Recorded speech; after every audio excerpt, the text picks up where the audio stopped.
All right, let's get going. Bruno Guimaraes. Bruno Guimaraes. Bruno Guimaraes. Hi, my name's Bruno Guimaraes. Welcome back to Football Twitter Takes, the show where we scrape the bottom of the Twitter barrel for Galaxy Brain takes before putting them under the microscope for no other reason than to take the piss. In the last video in this series, we took aim at Southampton fans, and I think it's fair to say that they didn't like it very much. And look, I don't want to hurt anyone's feelings. That's not what I'm here to do unless it directly correlates to online engagement and views. I get it, you know, you're excited about a takeover. We've been excited about a takeover. I'd be excited as well if Newcastle had been bought by the Serbian Alan Sugar. Not this time though. In this episode of Football Twitter Takes, we are not discriminating.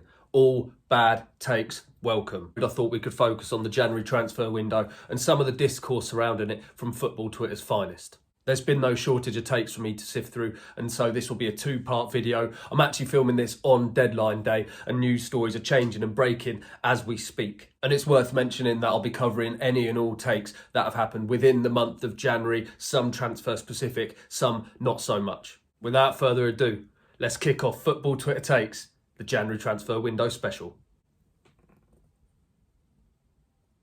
And first up here, we have Christo, who upon the signing of Chris Wood had this to say. When does financial fair play kick in?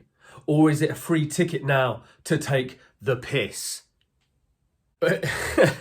Hard-hitting questions here from Christo. I don't know when it kicks in, mate. I think about £500 million time, actually. Can't help but feel that Christo might have jumped the gun a little bit here. Nothing is free in this world, Christo, and Chris Wood cost £25 million. Bottom set of maths, Christo. Did his equations with a calculator with the big buttons. When Christo was asked to find X, he did the alphabet. When Christo was asked to find X, he put Pimp My Ride on the telly. I'm concerned about your lack of understanding of financial fair play regulations in football. How do you get by from day to day? Moving on. Here we have Nickus X, which I think stands for extreme. He says, Newcastle fans thought PIF buying them would mean they would get Conte and world-class talent to become a powerhouse in world football.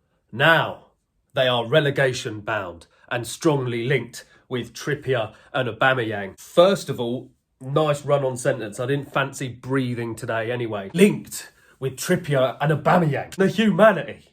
Could you imagine? Shoot me now. I can't imagine anything worse. And guys, look, listen close. I'm a pretty laid back guy. I think I'm open to feedback and to criticism. But there's one thing I will not do. And there's one thing I will not take, and that is feedback from a man who's staring into the middle distance whilst holding chopsticks. I won't do it. He's doing it so candidly. It's important that we establish that this picture is not staged. It was actually taken by his girlfriend. After he thought of this tweet, he threw his chopsticks on the table and he told his missus. And they went home later that night and they had the best sex they've ever had. I can't compete with him.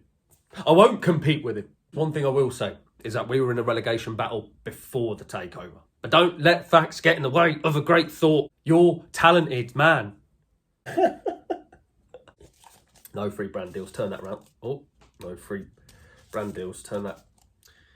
What we have next is not strictly transfer related, but it was a comment made during January and it was aimed at Newcastle fans. So I thought we should cover it. Coming in third position. This is what Andy says. Yeah. Pander to the topless comedy Geordie stereotype in the media. In reality, nasty, spiteful and thick-headed. He's a Tory! Get him off Twitter and get back to Facebook. Complaining about stereotyping whilst applying your own stereotype in the same sentence. He's the smartest man in the world. And he said, to fight this injustice, I will go on Twitter and I'll be a bigot. He woke up this morning and he read a copy of The Sun. He did his big shop at Waitrose. He took his Bichon Frise for a walk before going home and wanking off to pictures of Liz Truss. And as a man with two Geordie parents, I have to disagree with you, Andy. Geordies are not nasty, spiteful and thick-headed by default. All of this from a man who appears to be doing some sort of marathon, some sort of run, possibly for charity. Maybe he's running to raise funds for his own hair transplant. How's that for spiteful, Andy, you dunce? And moving on to number 4. I like this one. This is a bit different, this one. We have some icy cold bars from Jambo, who's invented a song for our new signing, Bruno. I don't want to do this. I don't want to do this. I didn't want to have to be the person to do this, man. Jambo, you wrote the bars, I'ma deliver 'em. Go Bruno, it's a match day. We gon' dribble like it's a match day. We're gonna pass to Wilson like it's a match day. And you know we don't give a fuck about the Mackhams. Find me in the club, bottle full of Bruno. Look, mammy, I'll talk to Hal if you're into tactics, love.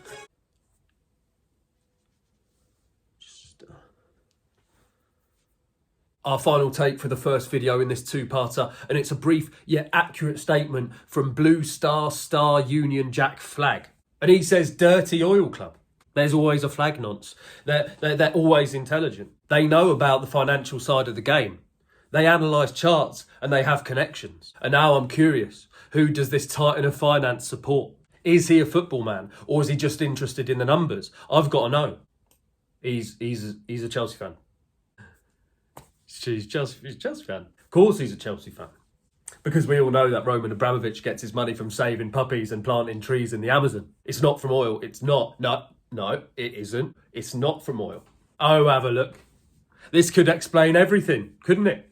The account of Blue Star Union Jack Flag was compromised. Has he slid into my DMs with any wisdom, maybe some financial tips?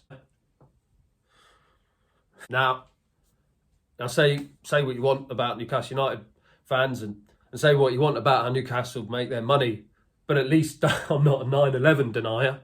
And that just about does it for part one of this two-parter of Football Twitter Takes January transfer window special. And as the news evolves and the thoughts of the brightest minds on football Twitters continue to emerge, so will part two of this video. So keep your eyes on the channel for that in the coming days. Thank you for watching. And if you haven't already, please do consider subscribing to the channel. I need you to validate my life choices.